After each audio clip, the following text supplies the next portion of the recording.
할렐루야.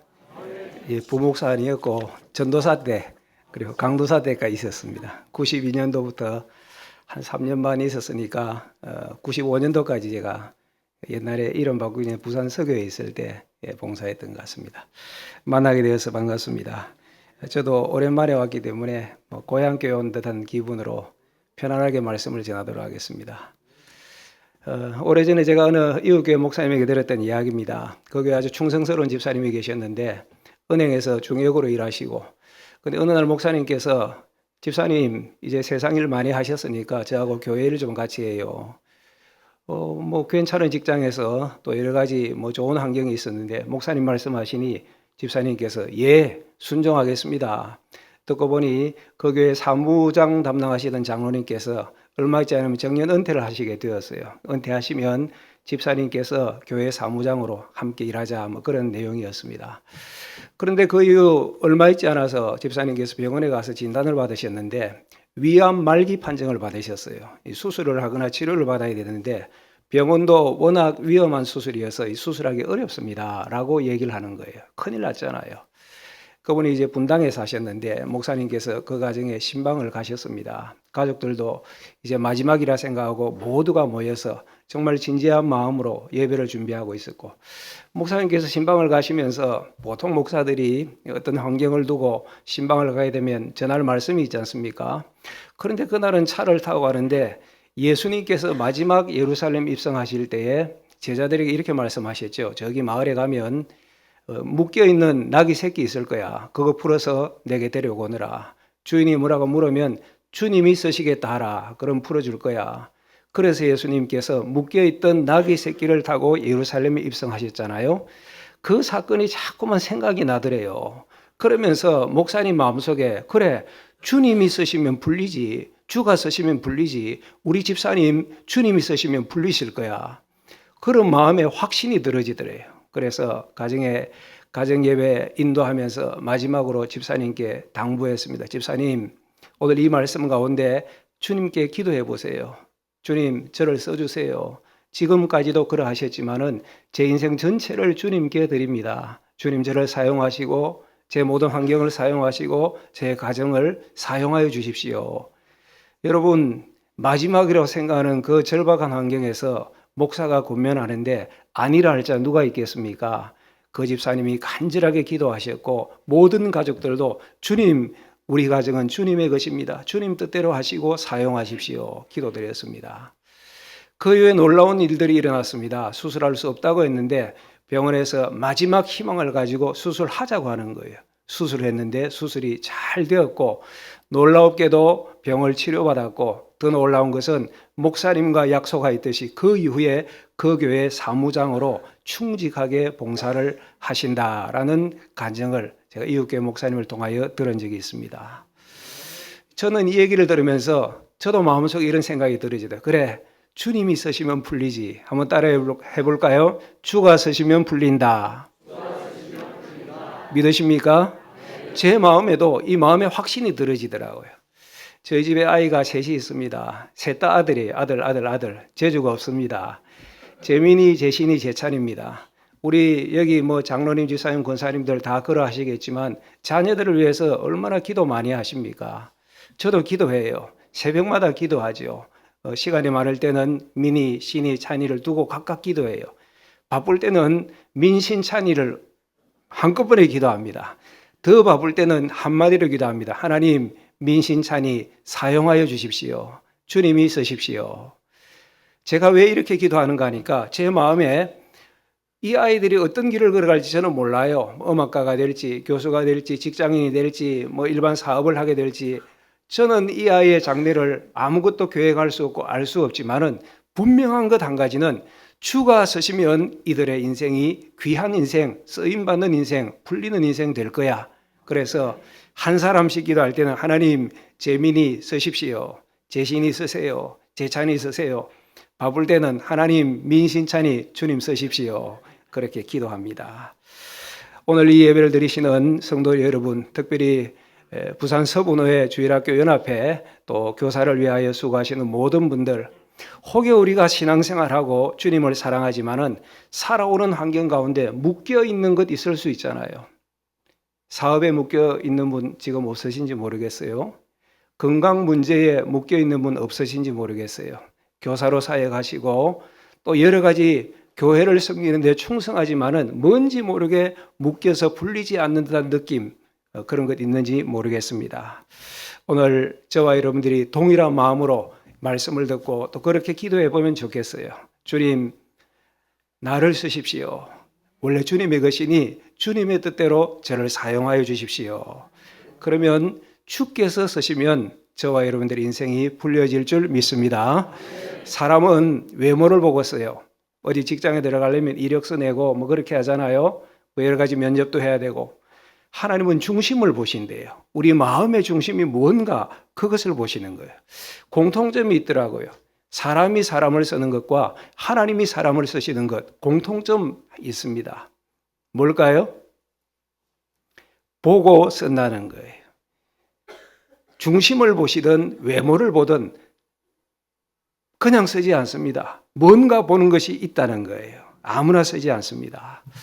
제가 서울에서 부목사로 봉사할 때 옆교회 목사님께서 한번 오셔서 설교하시는데 이런 말씀 하시더라고요. 그 목사님이 굉장히 유명한 목사님이에요. 아마 제가 이름 대면 여기에 뭐 아시는 분이 상당히 있을 정도로 유명한 목사님이신데 한 번은 세미나 간증을 하시는데 본인이 어떻게 그렇게 큰 목회자가 되셨는가 그 말씀을 하세요. 서울에서 모교에서 자라서 거기에서 신학교를 가서 그 교회에서 전도사가 되고 그 교회에서 부목사가 된 거예요. 주일학교도 담당하고 목사 안수를 받으니까 어느 날 이웃 교회에서 교사 세미나에 교사 헌신 예배에 강사로 자기를 초청하는 거예요. 그 담임 목사님께 허락을 받아야 되잖아요. 아버님 같은 담임 목사님께 목사님 뭐 저 같은 것을 강사로 부르는 교회가 있네요. 어떻게 할까요? 그때 아버님 같은 그 담임 목사님께서 딱 한마디 하시더래요. 내가 한 가지 부탁할 테니 약속할 수 있으면 가라고. 뭐예요, 목사님? 목사님 딱 한마디 하시는데 가서 잘해. 다시 부름받을 만큼 잘해. 이 한마디 하시더래요. 근데 이 젊은 목사님이 그 말씀이 마음에 딱 새겨지는 거예요. 그래서 하나님 안에서 무엇을 하든지 열심히 하고 잘해야지. 부목사로도 잘하고 교사로서도 잘하고 무엇을 하든지 잘해야지. 설교도 열심히 하고 그 마음을 가지고 하루하루 최선을 다했더니 어느 순간 보니 자기가 이 자리에 올라와 있더라. 그렇게 말씀을 하셨습니다.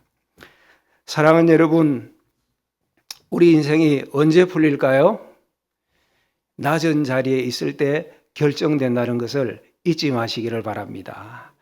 오늘 죽도록 잘해야 돼. 오늘 나에게 주신 시간, 환경, 재능, 은사, 가정 이 모든 것 가운데서 불평하지 말고 최선을 다해야 되는 거예요. 오늘 샘물교회 오니까 예배당이 너무 아름다워서 참 제 마음도 기쁩니다. 저도 교회 목사이기에 교회는 공사가 많아요. 전기공사도 있고 조명공사도 해야 되고 바닥공사도 해야 되고 뭐 페인트도 칠해야 되고 어느 날 저희 교회에 전구가 깜빡깜빡 갔어요. 기술자라고 불렀어요. 고치는데 가고 나서 이틀 3일 지나니 또 전구가 이상이 있는 거예요. 안 되겠다. 다른 기술자를 불렀어요. 그분이 와서 고쳤는데 1년이 지나도 끄떡없어요. 밝은 빛을 비추는 거예요. 다음에 또 전등에 문제가 생겼을 때 제가 첫 번째 기술자를 부를까요? 두 번째 기술자를 부를까요? 당연하지요. 왜 그렇습니까? 저는 이런 것을 보면서 제 스스로 느껴요. 그래, 오늘 죽도록 잘해야 되겠구나. 오늘 죽도록 충성해야지 불리어지는구나. 직장에서, 학교에서, 가정에서 불평하는 분들이 많아요. 내 능력은 열 정도 되는데 왜 우리 직장은 나를 알아보지 않는 거야? 뭐 이러면서 말입니다.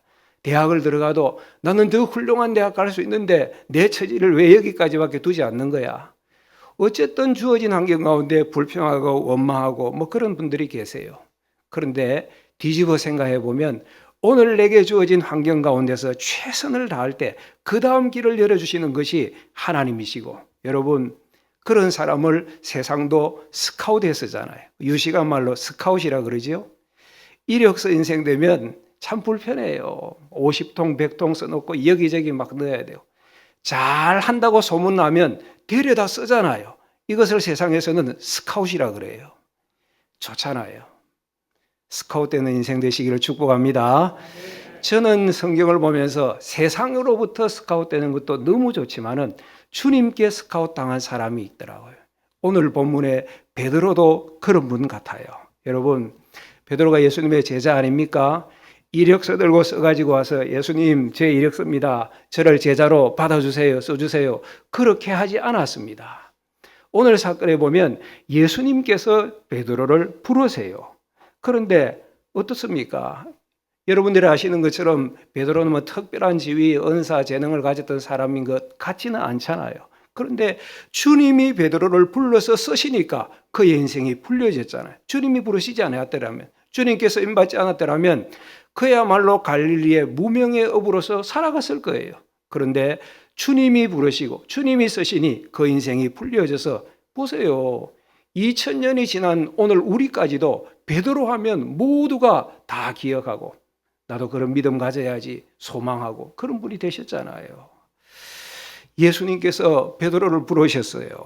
길이 열렸어요. 그런데 조금 전에도 말씀드렸지만은 베드로의 외향적인 모습, 뭐 외모라고 할까요? 별로인 것 같아요.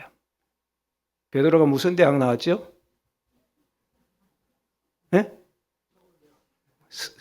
서울대학이 예, 좀 근접하면 뭐 갈매기 대학 이런 모르겠어요. 뭐 게네사르 호숫가니까 갈릴리 대학, 갈매기 대학. 베드로는 뭐 대학을 나왔다든지 크게 공부했다는 그런 흔적이 성경에 별로 없습니다. 직업도 누가 써주지 않으니까 자기 스스로 고기 잡은 거예요. 이걸 유식한 말로 자영업이라 그러잖아요. 훌륭한 데서 스카우트하면 뭐 LG도 가고 삼성도 갈 텐데 써주는 사람이 없으니 자기가 그물 던져서 고기 잡아서 하루하루 그렇게 살아가는 그런 사람이었습니다.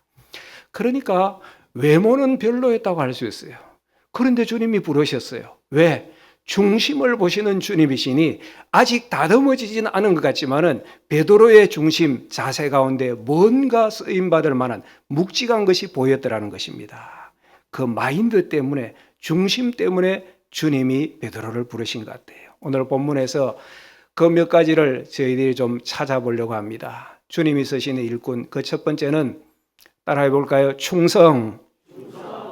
우리 오늘 본문 말씀을 잘 보시면요, 잘 알고 있는 말씀이에요. 게네사르 호숫가에서 베드로와 그 동료들이 밤새도록 고기 잡았지만은 한 마리도 잡지 못했죠. 그래서 아침이 되어서 그물을 수리하고 있는데 예수님께서 오셔서 말씀을 가르치시고 다음에 베드로에게 저 깊은 곳에 가서 그물을 내려라. 그리고 고기를 잡으라 말씀을 하셨습니다. 여러분 어떻습니까? 5절 말씀을 한번 보십시오.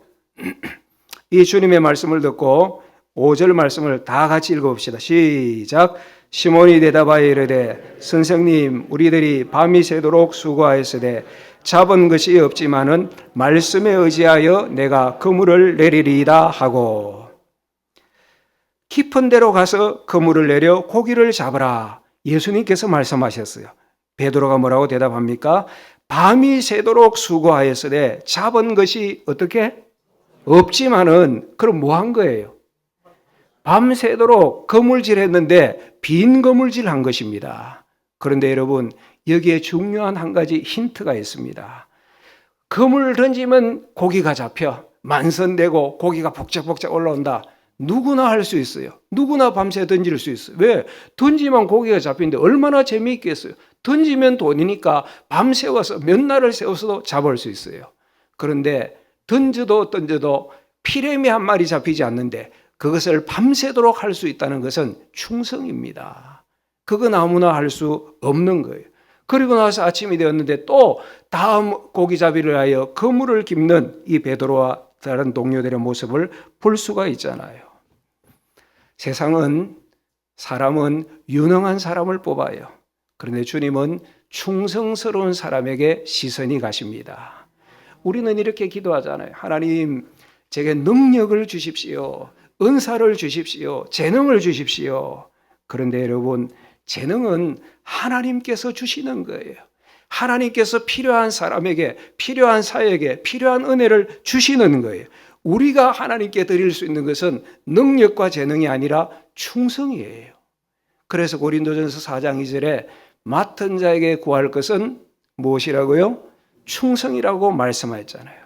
여러분, 우리가 어떻게 주님 앞에 나갈 수 있을까요? 교사로, 집사로, 장로로, 권사로 어떻게 주님 앞에 쓰임 받을 수 있을까요? 그 첫 출발은 유능이 아니라 충성으로 푸는 거예요.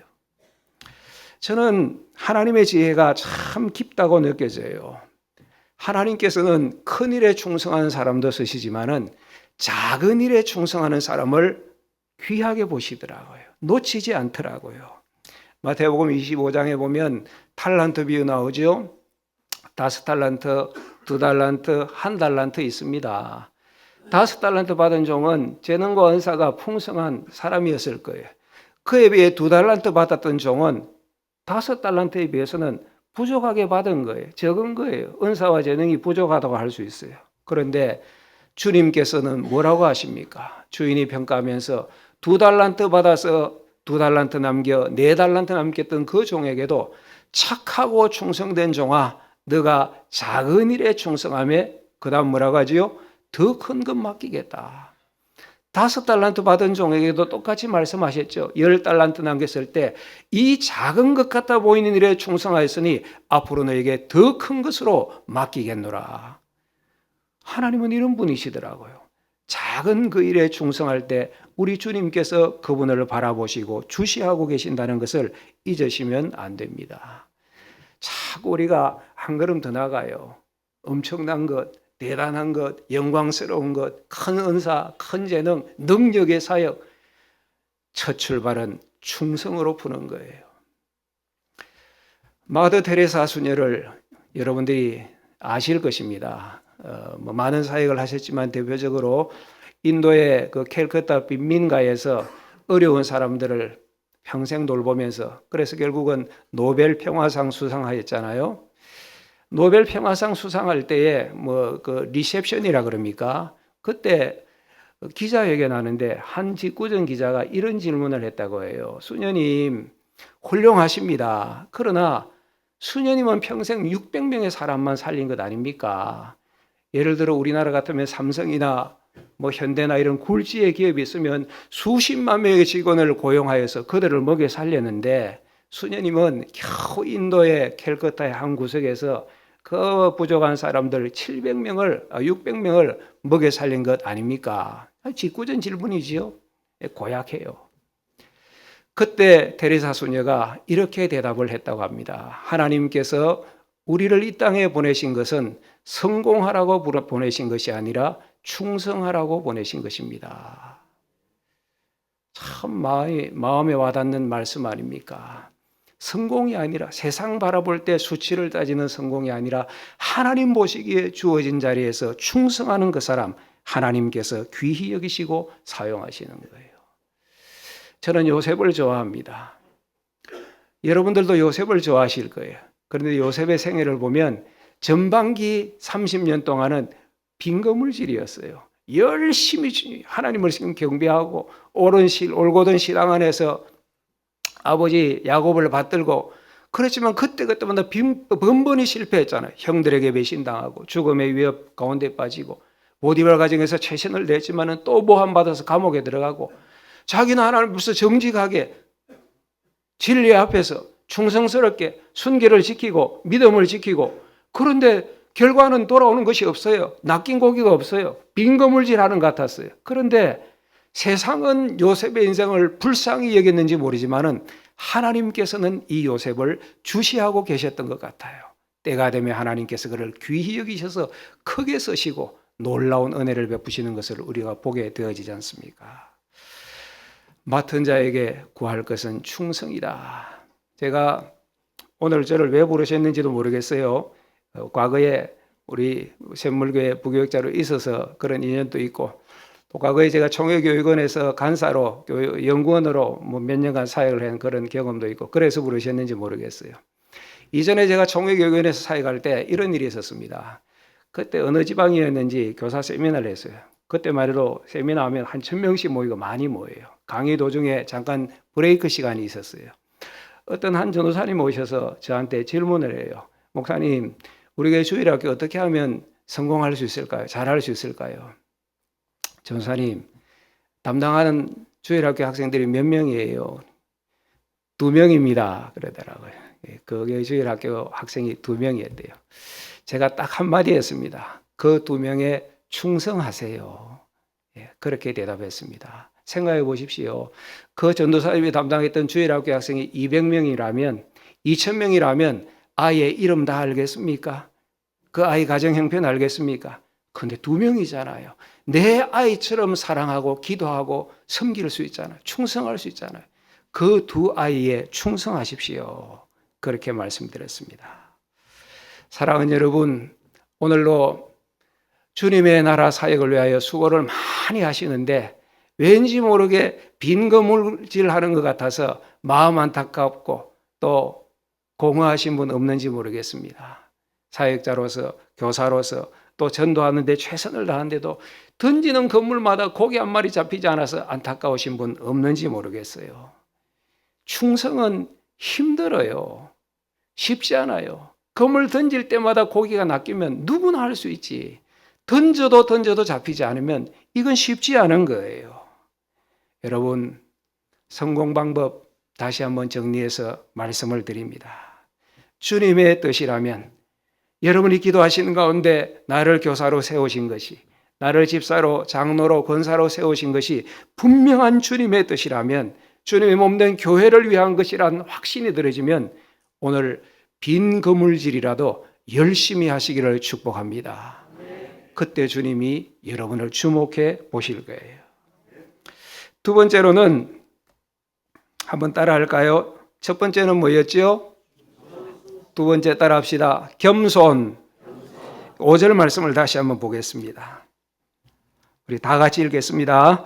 시몬이 대답하여 이르되 선생님 밤이 새도록 수고하였으되 잡은 것이 없지만은 말씀에 의지하여 내가 그물을 내리리이다 하고. 충성하는 사람이 다 그런 것은 아니지만은 태생적으로 좀 교만한 경향들이 있을 수 있습니다.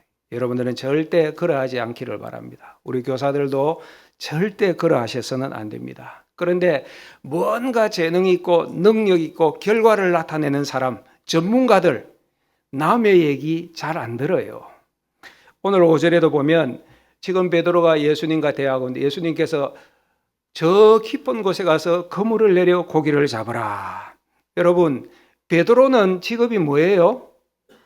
베드로가 어부예요. 갈릴리 어부로 잔뼈가 굵은 사람이에요. 예수님은 직업이 무엇이었을까요? 뭐 굳이 딱 나오진 않지만 아버지가 목수일 했으니까 그 일 도왔으면 전직 목수라고 할 수 있어요. 생각해 보세요. 전직 목수가 현직 어부에게 와서 고기잡이는 이렇게 해야 돼. 물질은 이렇게 하는 거야. 말 됩니까? 말 안 되지요. 저는 목사예요. 오늘 이렇게 반주도 하시고 귀한 분들이 계시는데 제가 우리 반주하시는 반주자를 만나서 반주 터치를 그렇게 하시면 안 되죠. 이렇게 하지 말고 이렇게 하세요. 말 됩니까? 뭐 귀하신 반주자님들이니까 겉으로는 목사님 참고할게요. 이럴지 모르지만 속으로는 저 목사님이 왜 저러셔? 이렇게 생각할 거예요. 의사 집사님이나 장로님이 계신다고 생각해 보십시오. 장로님, 수술을 그렇게 하시면 안 되지요. 그리고 수술을 끝낼 때 그러면 안 돼요. 라고 제가 얘기한다면 속으로 픽 하고 웃으실 거예요. 왜? 수술하고 병을 고치고 하는 것은 의사 선생님들이 전문가예요. 그분들이 하는 거예요. 고기 잡는 것은 베드로가 전문가예요. 그런데 목수의 아들이었던 예수가 와서 저기 깊은 곳에 가서 그물을 내려라. 전문가는요, 아마추어 얘기를 잘 듣지 않습니다. 베드로에게도 전문가 기질이 있는 것 같아요. 5절에 보시면 시몬이 대답하여 이르되 선생님, 우리들이 밤이 새도록 수고하여서 돼. 요게 전문가의 고집이 딱 들어요. 수고하여서 돼. 고기 잡는 것은 예수님 내가 더 잘 알아요. 갈릴리에서 내가 잔뼈가 굵은 사람이에요. 그런데 지난밤에는 해봐도 안 됩니다. 지금 깊은 곳에 가서 그물 내려 안 되는 그것도 해보고 저것도 다 해봤는데 안 됩니다. 요게 수고하여서 돼입니다. 전문가 고집이 있는 거예요. 그런데 그 다음 말씀이 놀랍습니다. 뭐라고 합니까? 말씀에 의지하여 내가 그물을 내리리다. 자기의 고집이 있는데 딱 끊는 거예요. 끊어요. 누구 앞에서? 예수님 앞에서. 예수님은 주님이시니까. 예수님은 하나님의 아들이시니까. 말씀에 의지하여 내가 가진 기술, 내가 가진 재능, 내가 가진 능력들이 있는데 하나님 말씀 앞에서는 아무것도 아닌 거예요. 그래서 그물을 던졌는데 엄청나게 고기가 잡혔잖아요. 베드로가 뭐라고 합니까? 주여 나를 떠나소서 나는 죄인으로소이다. 예수님 당신 앞에서 나는 아무것도 할 수 없는 연약한 죄인입니다. 고기 잡는 건 내가 다 할 수 있다고 생각했지만 이것까지도 당신께서 능하셔서 다 하시는 거예요. 당신 앞에서 나는 아무것도 아닌 존재입니다. 사랑하는 여러분, 우리에게 선지식이 있고 선경험들이 있을 수 있습니다. 그러나 하나님 앞에서 고집 피울 일은 아닙니다. 충성하고 특별히 하나님 앞에서 사람 앞에서 겸손한 것 대단히 중요한 주님의 일꾼의 덕목이에요.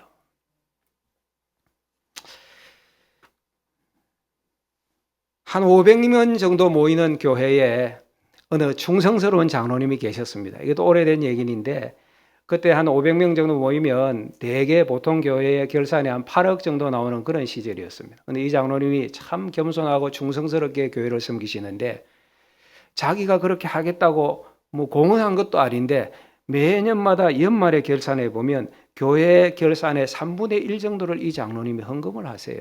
그럼 8억이면 매년 한 2억에서 3억 정도를 헌금하시는 거예요. 여러분 놀라지 않으시네. 다 잘하시나 봅니다.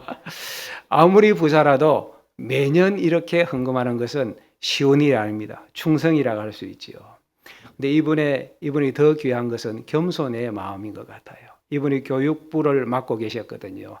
어느 날 주일학교를 담당하는 부목사님이 당회에 건의할 일이 생겼어요. 그래서 다른 데 얘기할 건 뭐 있어요? 우리 장로님 교회에서도 충성하시고 또 교육부 담당이니까 우리 장로님께 말씀드려야지. 장로님, 우리 교육부에 이런 일들을 좀 당회에 건의 좀 해주세요. 근데 약간 미묘한 문제였던 것 같아요. 근데 이 장로님이 목사님께 목사님 아들 같아서 제가 말씀드리는데 제가 사실 교회 헌금을 좀 하잖아요. 당회에서는 말 안 합니다. 이렇게 말씀하시더래요. 그 젊은 부목사님이 깜짝 놀랐어요. 왜 그러시죠? 장로님 왜 그러세요? 그러니 이 장로님이 하시는 말씀이 말을 많이 하든지 헌금을 많이 하든지 둘 중에 하나만 해야지 둘 다 하면 못 써요. 이렇게 말씀하시더래요. 그런데 이 짧은 한마디 말씀이 부목사님 마음속에 탁 새겨지는 거예요. 헌금을 많이 하든지 말을 많이 하든지 둘 중에 하나만 해야지 둘 다 하면 못 쓴다. 무슨 말이에요? 충성하고 자랑질하지 아니하고 하나님 앞에서 더 겸손한 삶을 살아가는 그런 모습 아니겠습니까? 사랑하는 여러분, 이게 우리가 쉽지가 않아요. 성경에 보면요, 잘못된 사람들이 자꾸 자기 기념비 세우려고 하잖아요. 하나님께서 전쟁의 승리도 하시고 은혜도 베푸셨는데 자기 이름 나타내고 성경에만 나오나요? 우리 사역의 현장에서도 얼마든지 있을 수 있어요. 교사들도 이런 오류에 빠질 수 있어요. 서울 영락교회에 어느 장로님이 계셨습니다. 이 장로님은 원래 이북 출신인데 6.25 전쟁 때에 남하하신 거예요. 피난하신 거예요. 그러니 참 어려웠죠. 서울에 살면서 여러 가지 어려운데 남대문시장, 동대문시장에서 새벽같이 가셔서 밤늦게까지 일하시고 어느 날 되니까 자기 집을 하나 지을 정도의 돈이 모였더래요. 집을 지어야지. 그런데 새벽 기도하는데 마음속에 자꾸 부담이 있는 거예요. 하나님께서 이렇게 말씀하신 것 같아요. 야, 니는 말이야. 내 집은 안 짓고 네 집만 먼저 지으려 하나? 내 집은 안 짓고 네 집만 먼저 지을래? 하나님께서 그렇게 자꾸 말씀하신 것 같아요. 기도하는 가운데. 기도할 때마다 자꾸 그런 마음이 생겨요. 그러다가 어느 날 여주에 개척교회를 세운다는 얘기를 듣고 자기 집 지으려고 준비했던 그 돈을 전부 다 개척교회 건축원금으로 보냈습니다. 놀랍지요? 안 놀라시네 역시. 얼마나 놀랍습니까? 참 충성스러운 그런 귀한 장로님이시지요. 그래서 여주의 그 예배당을 예쁘게 아름답게 잘 지었습니다. 하나님께 영광 돌릴 일이죠.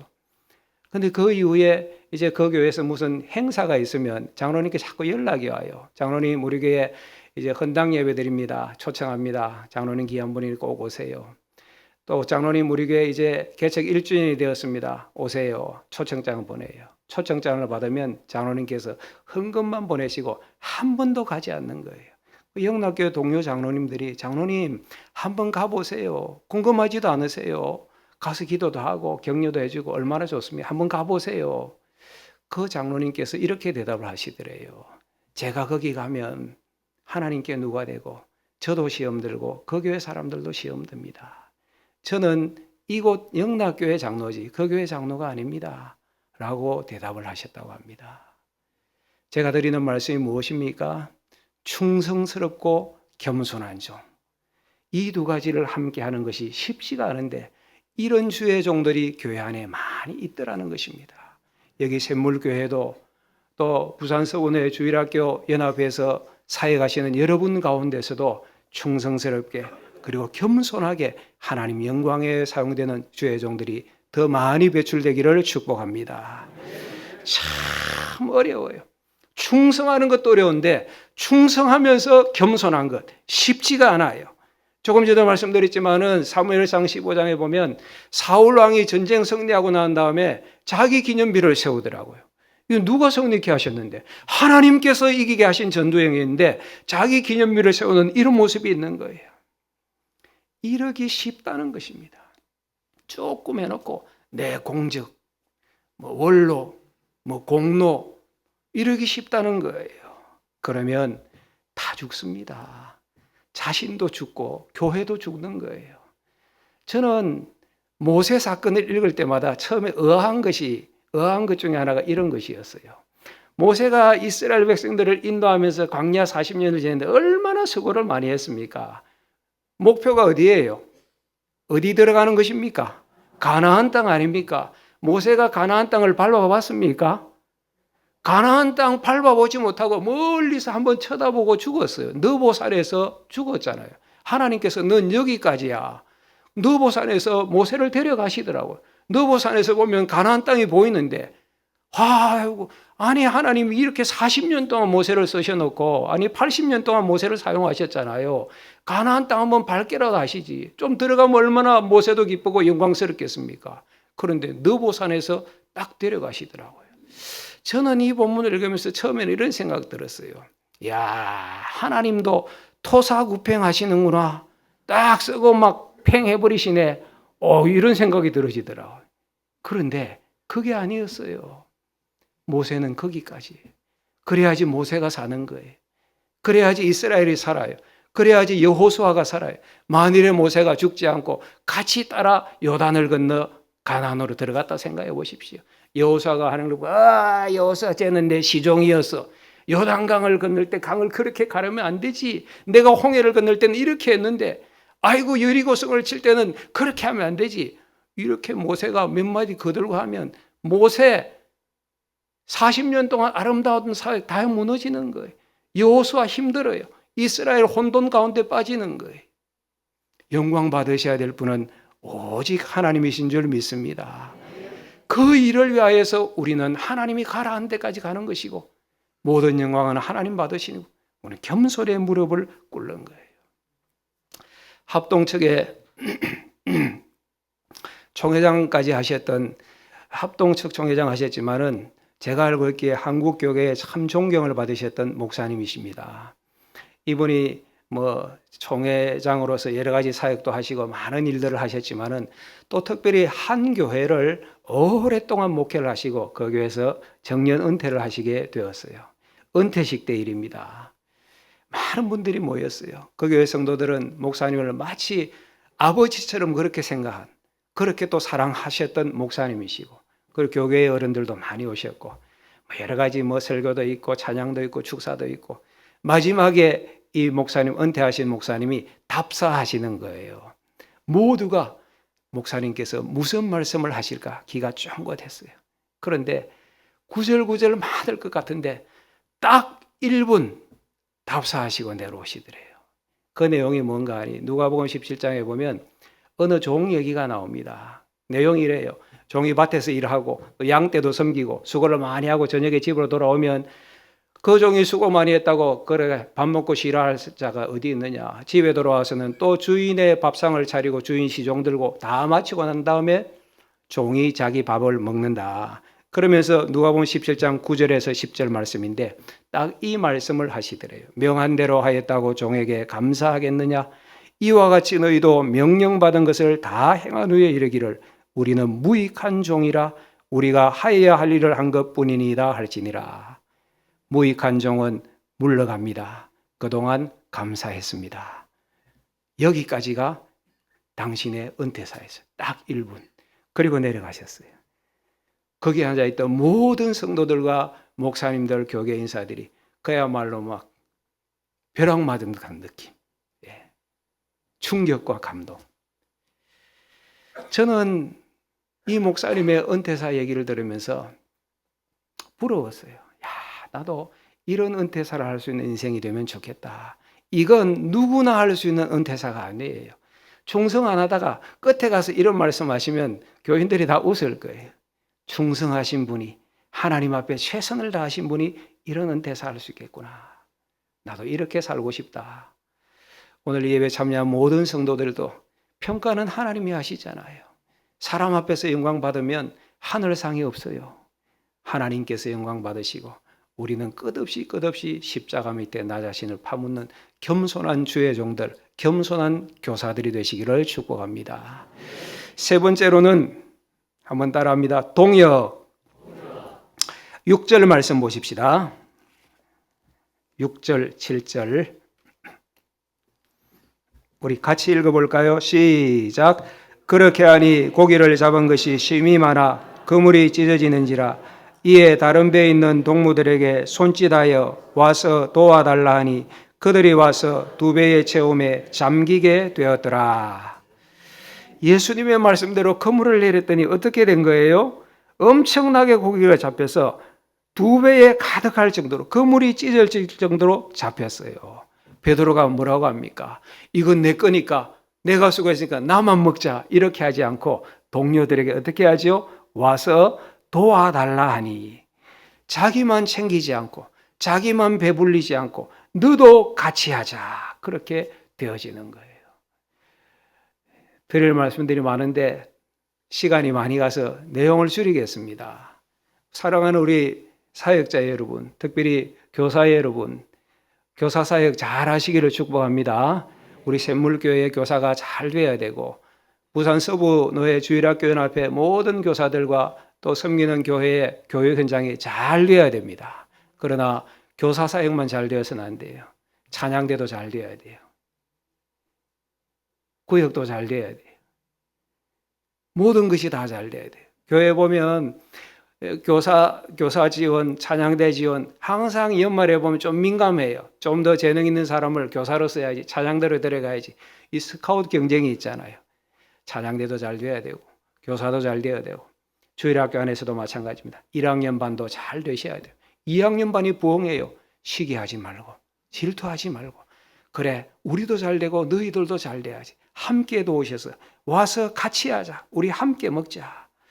그래야지 하나님께서 복 주시지 않겠습니까?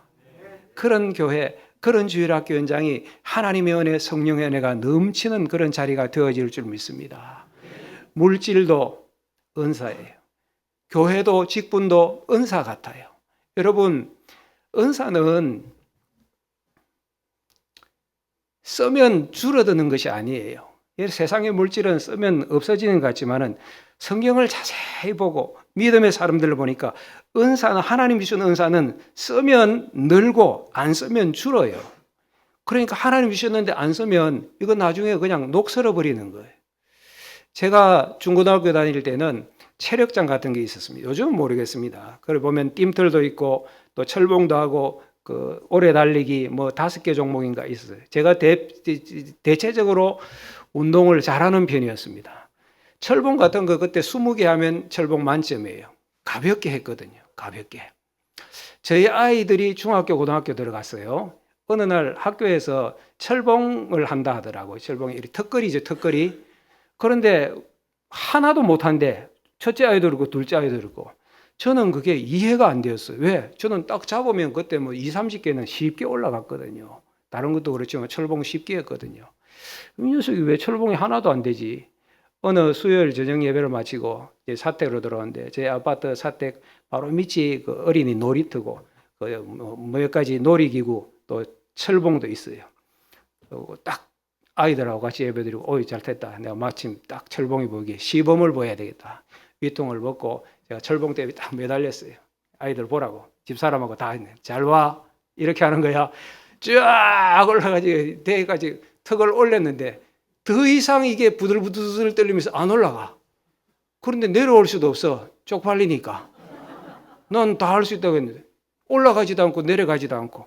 그래 집사람이 혀를 쩍쩍쩍 차면서 마치 푸주간에 그 고기처럼 쭉 쳐져 있는 저를 보면서 혀를 쩍쩍 차면서 불쌍하다 똥사네 똥사하면서 먼저 올라가 버리더라고요. 제가 참 부끄러웠습니다. 그 다음부터 새벽기도 같이 갔다 온 다음에 아무도 없을 때 새벽기도는 뭐 저하고 아내만 가니까 한 번씩 해봤어요. 처음에 잘 안 올라가더라. 근데 한 주간쯤 하니까 하나가 가까스로 돼요. 조금 지나니까 한 두세 개 좀 되더라고요. 과거처럼 뭐 20, 30개씩 쉽게 할 수 있는 정도는 안 되더라도 이걸 해보니까 되는데 수십 년 동안 안 하니까 과거에 얼마나 잘했는지 모르지만 하나를 못하게 팔이 부들부들 떨어서 제 인생 최대의 수치스러운 일을 그날 당하고 말았던 것 아니겠습니까? 여러분 은사가 그런 것 같아요. 하나님이 주신 것을 귀하게 사용하고 함께 쓰고 해야지 그러면 하나님께서 더 귀하고 더 큰 것으로 채워주시는데 쓰지 않으면 없어지고 쓰면 더 풍성하게 되어지는 하나님의 은사, 여러분 함께 사용하셔서 더 부유해지는 동역의 은혜, 기쁨들을 다 받아 누리시기를 축복합니다. 마지막 네 번째로 헌신입니다. 첫 번째는 뭐였습니까? 충성. 두 번째 겸손. 세 번째 동역. 네 번째 헌신. 10절 11절 우리 같이 읽어보겠습니다. 10절 11절 시작. 세베대의 아들로서 시몬의 동역자인 야고보와 요한도 놀랐습니다. 예수께서 시몬에게 이르시되 무서워하지 말라. 이제후로는 내가 사람을 취하리라 하시니 그들이 베드로를 육지에 대고 모든 것을 버려두고 예수를 따르니라. 이 사건 이후에 예수님께서 베드로에게 무서워하지 말아라. 이제 너는 사람을 낚는 사람을 취하는 사람이 될 것이라. 그 말을 듣고 11절 그들이 베드로를 육지에 대고 모든 것을 버려두고 예수를 따르니라. 누구를 따랐어요? 예수를 따랐는데 뭐가 필요하죠? 모든 것을 버려두고 예수를 따르니라. 헌신이라고 말씀드렸습니다. 결단. 주님이 부르실 때에 너 나를 따라오너라. 사람을 낚는 어부가 되리라. 말씀하실 때에 모든 것을 버려두고 주님을 따르는 헌신과 결단이라고 말씀할 수 있습니다. 여러분 앞에 다 중요하고 마지막 네 번째 정말 중요하다고 생각이 들어요. 왜? 다른 조건이 다 갖추어져도 재능이 있고 뭐 여러 가지 다 갖추어져도 헌신하지 않으면 주님께서 내가 오늘 널 써야 되겠다 말씀하실 때 나를 드리지 않으면 헌신하지 않으면 쓰임받을 수 없어요. 많은 사람이 여기에서 턱턱 걸리는 것 같아요. 어느 날 한 청년이 예수님께 찾아와서 영생의 길을 물었잖아요. 부자 청년이었어요. 예수님 뭐라고 하십니까? 말씀을 지켜라. 예수님, 저는 구약의 율법의 말씀을 다 지켰습니다. 그래? 보니 너 재물이 많구나. 이것이 걸릴 수 있으니까 재물을 다 팔아 가난한 자들에 주고 너는 나를 따르라.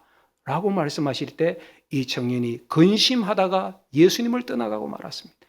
마지막 순간에 너는 나를 따르라 할 때 그 청년이 근심하다가 헌신의 순간, 결단의 순간에 주저하다가 결국 예수를 떠나가고 말았지요. 놀랍게도 그 이후에 이 청년에 관한 기사는 성경에 한 절도 기록되지 않았어요. 어떻게 되었는지 우리가 알 수는 없지만 안타까운 결말이었던 것을 우리는 기억하고 있습니다. 사랑하는 여러분, 저는 나라를 사랑하는 것도 그런 것 같아요.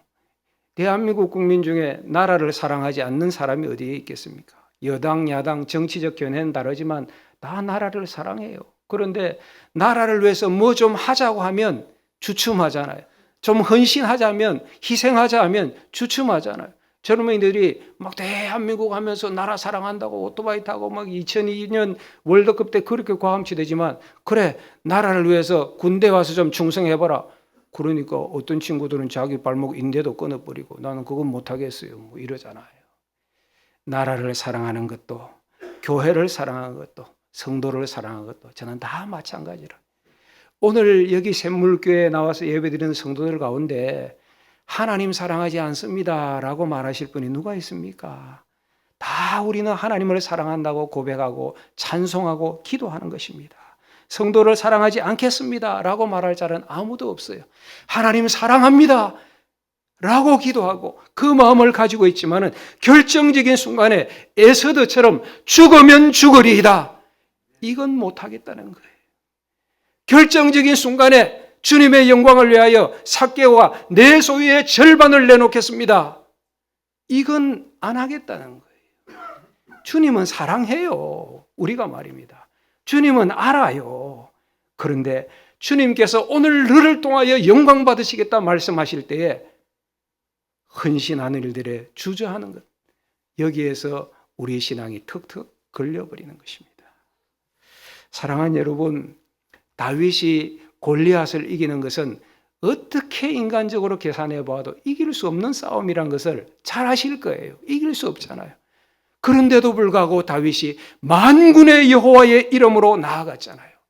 골리앗과 블레셋 군대가 앞에 있고 대적하는 이스라엘 군대가 있었습니다. 다윗만 나온 것이 아니라 원래 이스라엘 군대가 블레셋과 전쟁하기 위해서 나왔었잖아요. 생각해 보세요. 그때 전쟁에 참여했던 이스라엘 군인들 가운데 나는 야훼 하나님을 모릅니다 할 자가 있습니까? 나는 야훼 하나님을 사랑하지 않습니다, 아브라함의 하나님, 이삭의 하나님, 야곱의 하나님은 나와는 관계없습니다, 이러면서 나온 이스라엘 군대는 없을 거예요. 대부분의 이스라엘 군대는 야훼 하나님을 경외하고 사랑합니다, 아브라함의 하나님, 이삭의 하나님이 우리의 하나님이십니다 고백하는 자들이었어요. 그런데 결정적인 그 순간에 만군의 여호와의 이름으로 달려나간 사람은 소년 다윗 하나밖에 없어요. 다윗의 힘으로는 골리앗을 이길 수 없었지만은 그렇게 하나님 나라를 위해서 자신을 드리는 헌신이 있을 때 하나님께서 은혜와 능력을 풍성히 더하셔서 놀라운 승리의 영광을 주셨어요. 이것이 하나님께서 일하시는 방법이잖아요. 오병이어 사건도 마찬가지 아니에요. 떡 5개와 생선 2마리로 어떻게 5,000명을 먹일 수 있습니까? 다 주저하고 있는 그때에 어린아이가 드렸던 이 헌신에 하나님의 능력이 임하시니 놀랍게 5,000명을 먹이는 하나님의 역사, 부흥의 역사, 풍성의 은혜가 임하는 것 아닙니까? 베드로의 자질과 준비된 것으로만 안 되었을 것입니다. 그런데 주님께서 나를 따르라, 내가 너로 사람을 취하게 하리라, 너의 인생을 바꿀 것이다, 나와 함께 하자 말씀하실 때 모든 것을 버려두고 예수를 따르니라 헌신한 것이죠. 그 베드로를 주님께서 쓰셨고 베드로의 인생은 영적으로 풀려지는 축복의 인생이 되어진 줄 믿습니다. 오늘 예배 참여하신 성도 여러분, 묶여 있는 것 있으십니까? 인생의 짐에 묶여 있고 건강 문제로 인하여서 묶여 있거나 또는 물질 문제 때문에 묶여 있는 분 없으세요? 또는 신앙 문제, 사역의 문제 때문에 너무너무 고민스러워 있고 짐스러우신 분들 없습니까? 오늘 말씀을 다시 한번 마음속에 기억하시고 혹여 내 욕심만 고집했다면 회개하고 주님, 저의 재능, 저의 시간, 저의 가정, 내 모든 것 주님께 드립니다. 주님 쓰시옵소서. 주님 뜻대로 하여 주시옵소서. 원래 당신의 것이고 원래 주님께서 나를 부르셨사오니 주님이 원하시는 대로 저를 사용하시옵소서.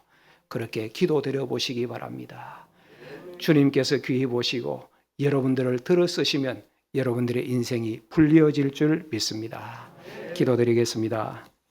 하나님 아버지, 오늘 부산 서분호의 주일학교 연합회를 섬기는 모든 종들을 축복하시고 부산 샘물교회 주일학교 교사들을 축복하셔서 이 교회와 또 연합회를 통하여서 하나님이 교회 가신 영광들을 다 거두어 주시옵소서.